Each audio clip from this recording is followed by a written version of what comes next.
네, 제2교시를 시작하겠습니다. 네, 다음은 하수에 대해서 우리가 살펴보도록 하겠습니다.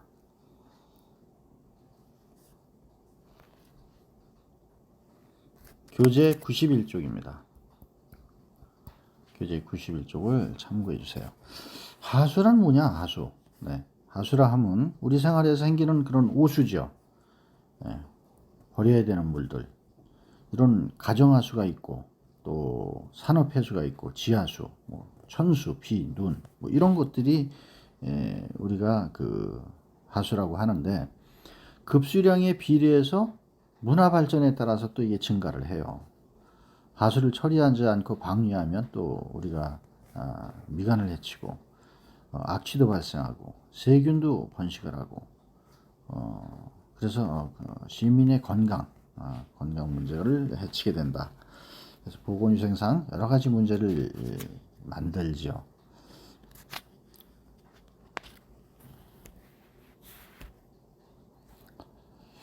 그래서 우리가 이 하수를 운반할 때는 이런 그 방법들을 씁니다. 바로 그 하수를 운반하는 그 시설을 갖다가 하수도라고 하는데 그 하수도에는 가정용이나 천수 등을 그 운반하는 합류식이 있고 또 천수를 별도로 따로 운반하는 그런 분류식이 있고 또 이걸 같이 이제 천수하고 가정용수하고 일부를 섞어서 쓰는 그런 혼합식 뭐 이런 것도 있습니다. 그림으로 이제 이 합류식 하수도와 분류식 하수도를 이렇게 살펴본 건데 물을 이렇게 이제 모으고 이렇게 또 물을 여기는 이제 분리를 따로따로 이렇게 분리를 시키는 거 요게 이제 좀 차이가 있다 이렇게 보시면 됩니다.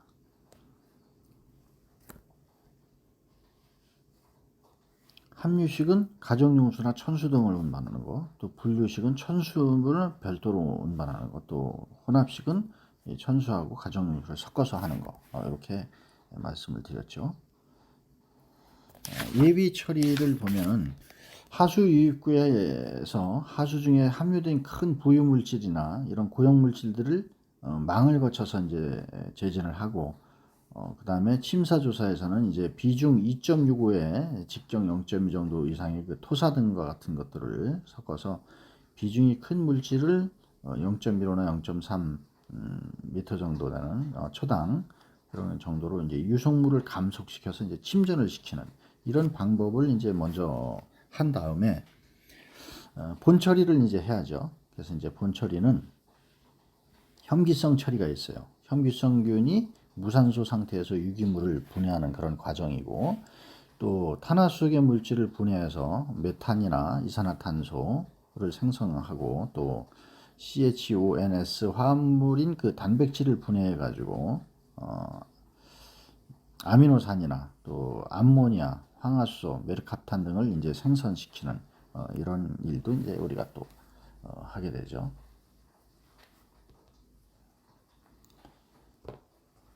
그리고 또 온이 처리 이제 다음은 온이 처리를 한번 보겠습니다.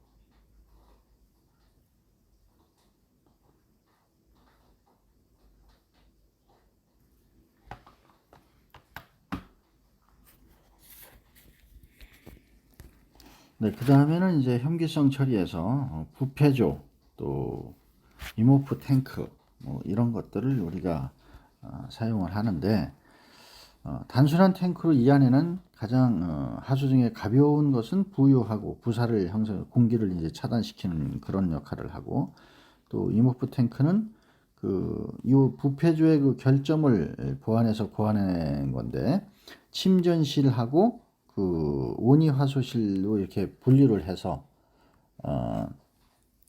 그림을 보시면서 설명을 드릴게요. 이렇게 단면을 보시면 지류관, 또 침전실, 요 이제 A, B, C, D 이렇게 나눠놨는데요. 요 A는 침전실, 또 B 부분, 요 B 부분은 온이 소화실, 또 요 C, 요게 이제 관이 C인데 요거는 온이 제거관 이렇게 이제 해놨어요. 그 다음에 D는 이제 가스실, 요 부분이 D가 이제 가스실이고, 그 다음에 이제 E는 이제 부사실이다. 그래서 이제 E가 어디 있냐면은 여기 있습니다. 여기가 이제 E고, 그 다음에 T는 이제 교반 장치. 네. 요 T 부분은 이제 교반 장치 부분이 되겠습니다. 이렇게 해서 이제 이런 탱크를 통해서 분리되도록 온이층하고 탈리액들이 분리되도록 이렇게 만들어진 것이 이제 이모프 탱크 처리라고 하는 거고, 그 다음에 이제 호기성 분해 처리라고 있어요. 흥기성도 있고 이제 호기성. 이거는 관계법, 뭐 접촉 여상법, 이런 활성온이법 등이 있고, 이 중에서 살수 여상법이나 활성온이법이 대표적인 그런 하수 처리 방법이다. 이렇게 보시면 되겠습니다. 활성온이법은 뭐 도표로 보시면 하수를 갖다가 이렇게 이제 활성온이를 처리해서 온이 부패주를 거쳐가지고 온이를 건조시켜서 농축 탈수시키는 이런 이제 활성온이 처리장은 이런 식으로 이제 운영이 된다는 것을 보시면 되겠고요. 또 살수여상법이라고 있는데 이 살수여상법은 접촉 여상법의 진보된 방법이다. 이렇게 이해를 하시면 되겠습니다. 이런 건 이제 도표로 교재에 있는 걸 좀 참고를 해주시면 되고요. 그다음에 산화지법이라고 있는데 안정지법이라고 해갖고 산화지법이 있다. 이거는 이제 물의 생물학적, 화학적, 물리적 자정작용에 의해서 하수를 처리하는 그런 호기성 처리법의 한 종류다. 이렇게 보시면 되겠고요. 그 다음에 이제 온이 처리를 한번 보시겠습니다.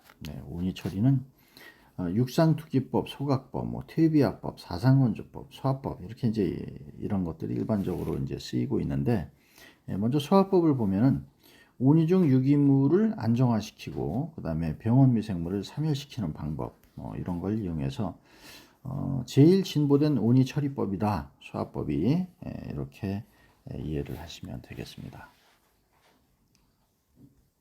다음은 이제 하수를 시험하는데, 하수 시험은 수질 검사는 이화학적 검사하고 생물학적 검사 이렇게 나눠져 있어요. 그래서 그 중에서도 이제 생물 화학적 산소 요구량 BOD라고 하고, 또 화학적 산소 요구량을 COD라고 하고요.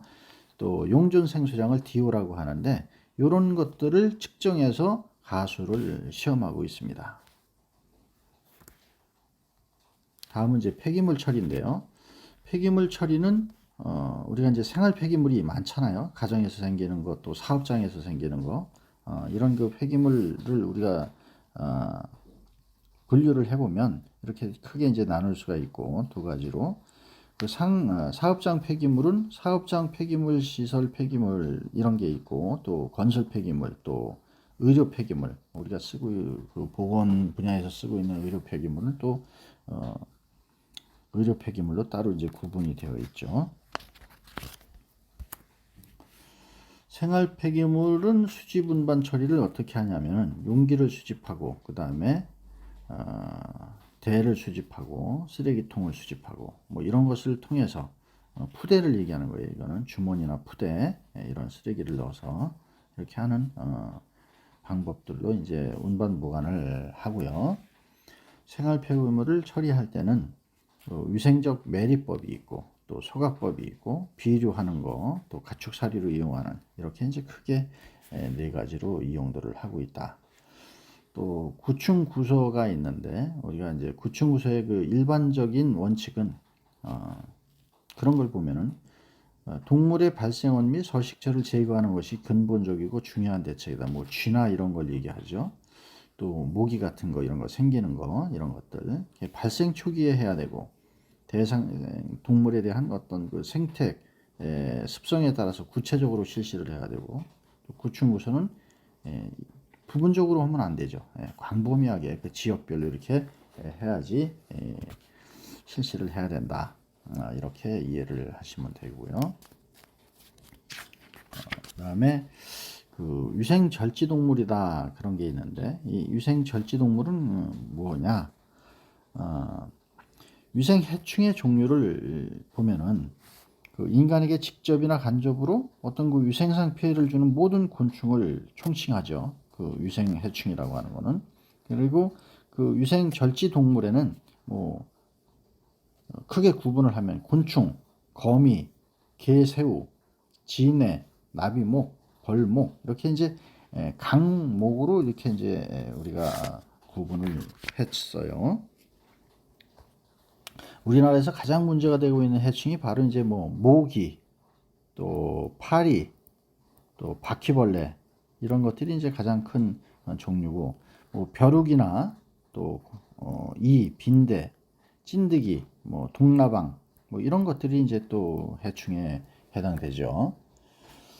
이런 것들은 우리에게 어떤 피해를 주는지 한번 보면은, 직접적으로 피해를 주는 거는 피부하고 이런 그 외상을 가져오게 하고, 또 2차 감염을 시키고, 또 독성 물질 주입으로 인해 갖고 뭐 인명 피해도 생길 수가 있고요. 뭐 벌이 쏘여 가지고 이제 사망을 하는 경우도 있고, 그 산소 같은 거 이렇게 벌초할 때요.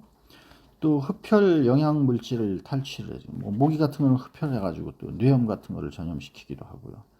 또 체내 기생해 가지고 뭐 기생충 같은 것들은 뭐간 디스토마나 이런 걸 생기게 하고, 또 피부나 이런 알레르기를 생기게 하고, 또 이런 것으로 인해 수면 방해 이런 것들이 이제 직접 피해를 우리가 느낄 수가 있는 거죠.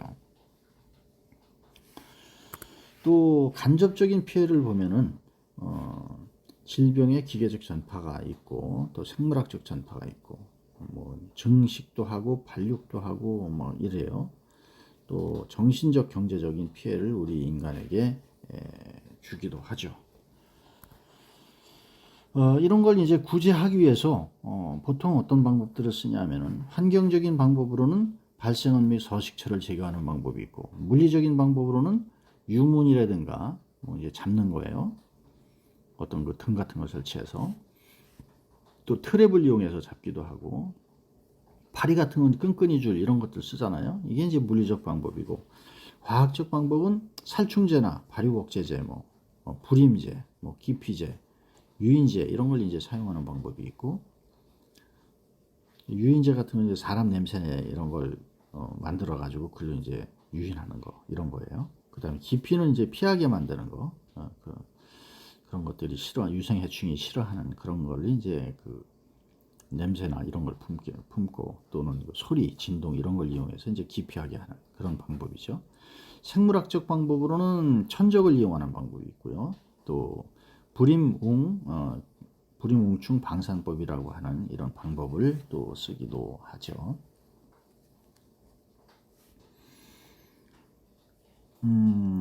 살충제라고 있는데, 이 위생 해충을 구제하기 위한 살충제로는 뭐 유기염소제, 또 유기인계, 또 피레스로이드계, 또 카바메이트계, 기피제, 효력 증강제 뭐 이런 것들이 이제 쓰고 있는데, 인체에는 이제 독성이 좀 가능하면 적어야 되겠죠.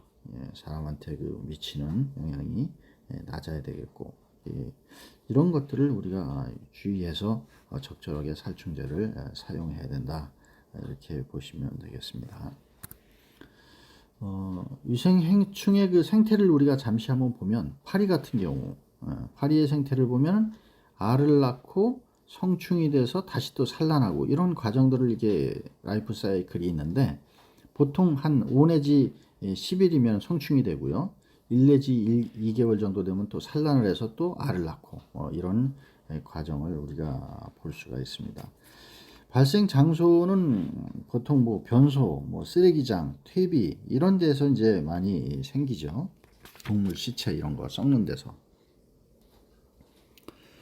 파리에 의해서 이제 우리가 피해를 보는 거는 어떤 것들을 보는지 한번 보면은 소화기계, 뭐 호흡기계, 기생충 질환, 뭐 이런 것들을 우리가 볼 수 있는데, 소화기계는 뭐 장티푸스나 뭐 이질, 콜레라 이런 것들을 전파시켜요. 그 다음에 결핵이나 디프테리아도 전파시키고, 또 회충, 요충, 편충 이런 것들 기생충, 또 기타는 이제 뭐 환웅균 같은 거 전파시킬 수도 있고요. 이게 불쾌감을 주거나 수면 방해를 또 하기도 하고, 뭐 이런 일들을 우리가 피해를 볼 수가 있다, 이렇게 볼 수가 있고요. 파리를 구제되는 건 뭐 도와주는 게 아니라 없애는 방법을 얘기하는 거죠. 환경적인 거, 서식처나 발생원을 제거하는 거, 또 유충을 없애는 거, 또 이학적 방법이나 화학적 방법으로 없애는 거, 천적을 이용한 거, 이렇게 해서 이제 파리를 없애는 것을 연구들을 많이 하고 있습니다. 다음은 이제 모기인데요. 모기의 생태는 알에서 성충까지는 이나지 4일밖에 안 돼요. 파리보다 아주 더 짧죠. 또 산란해 갖고 또 알을 낳고, 뭐 이런 모기를 또 볼 수가 있어요. 학질 모기라고 해 갖고 이게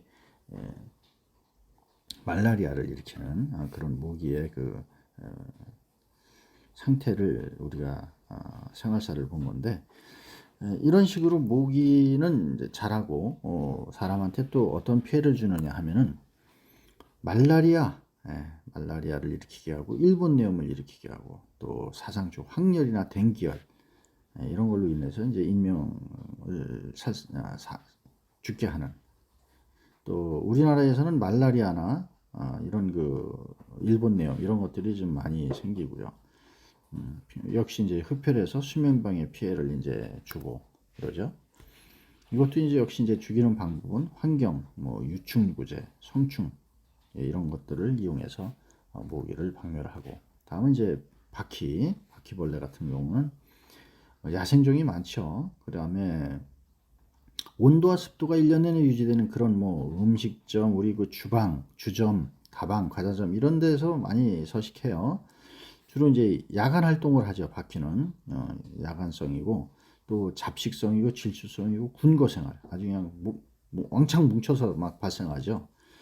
이 피해를 보면 생태를 보면, 생태는 알에서 성충까지 가는데 좀 시간이 많이 걸려요. 2, 3개월 정도가 걸리고, 또 산란하는 데까지는 100일 정도가 걸리고, 이렇게 우리가 그 생태를 살펴볼 수 있고, 피해를 보면은 뭐 소화기계 감염병, 뭐 세균, 콜레라, 장티푸스, 살모넬라 뭐 이런 것들을 전파시키기도 하고, 결핵, 디프테리아, 뭐 회충 이런 것도 매개 감염을 시키고 있어요.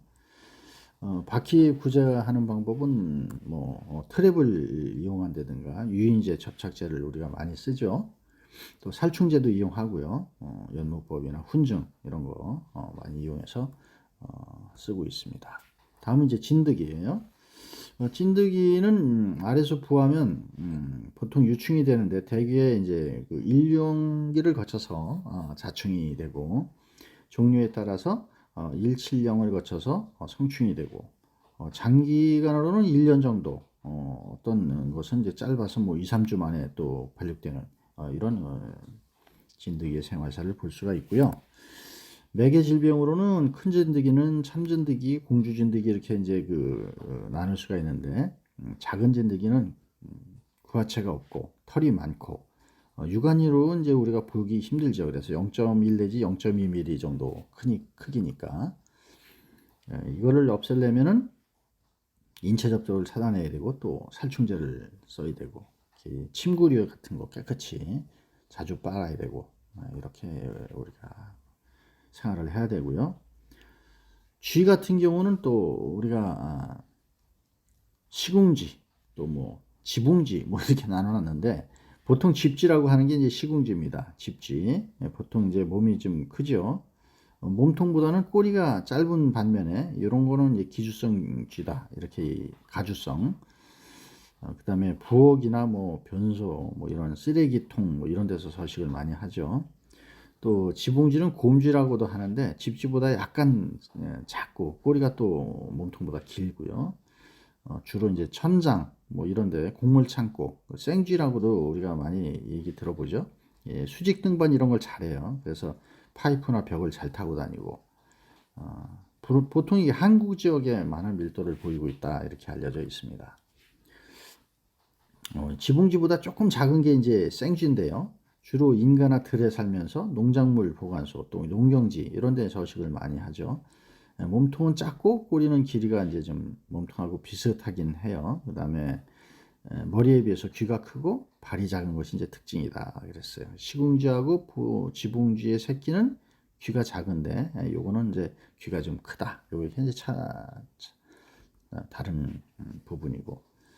쥐가 우리가 이제 전파할 수 있는 그런 것들을 보면은 우선 이제 세균성 질병, 그 다음에 니케치아성 질병, 또 바이러스 질병, 기생충 질병 이렇게 여러 가지를 우리에게 그 전파할 수 있는 질병을 가지고 있습니다. 그래서 쥐를 잡아버리려면 환경적인 거, 뭐 포석이를 이용하는 거, 또 살서제를 이용하는 거, 또 이제 쥐들 서로 이제 교배해서 불임되게끔 하는 그런 약제, 또 천적법, 뭐 이런 것들을 우리가 천적 같은 뭐 고양이인데 요즘 고양이들은 또 이게 잡지도 않아요.